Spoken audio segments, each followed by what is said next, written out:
आणि परमवीर चक्राची निर्मिती जर म्हटलं तर इवान लिंडा माडेसी मोरोस. बर.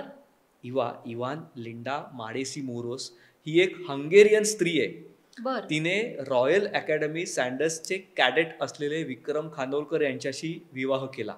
बर. आणि त्यांनी विवाह झाला म्हणून त्या सावित्रीबाई खानोलकर झाल्या. ओके. पण मूळच्या हंगेरियन.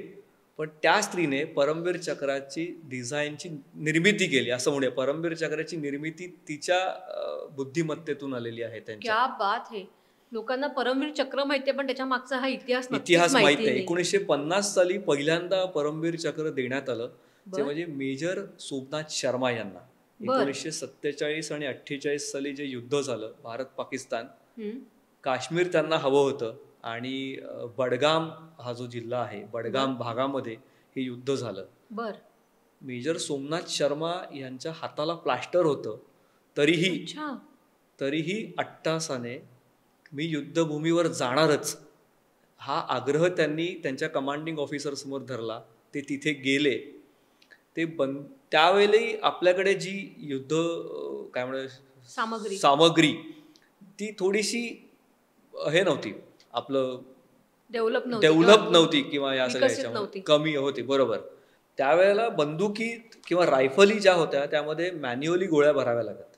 मेजर सोमनाथ शर्मा यांचा हॉकी खेळत असताना हात प्लास्टरमध्ये गेला, त्यांना दुखापत झाली.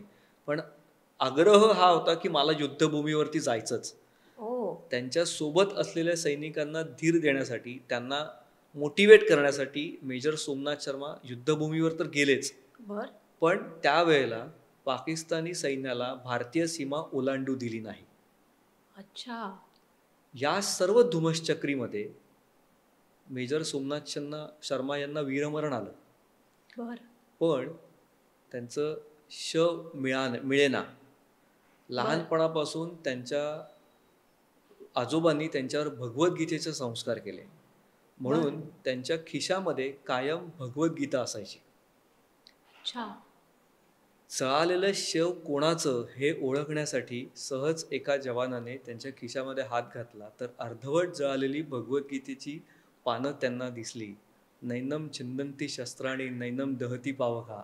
आत्मा अमर असतो, त्याला कोणतेही शस्त्र इजा करू शकत नाही की अग्नी जाळू शकत नाही. या एका गोष्टीवरून हे मेजर सोमनाथ शर्मा आहेत हे पटलं, जाणलं आणि मग पुढे सगळ्या गोष्टी घडल्या.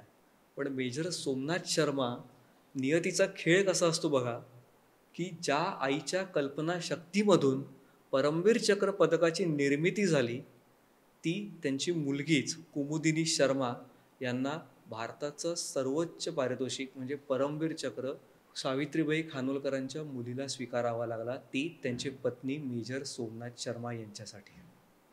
क्या बात है.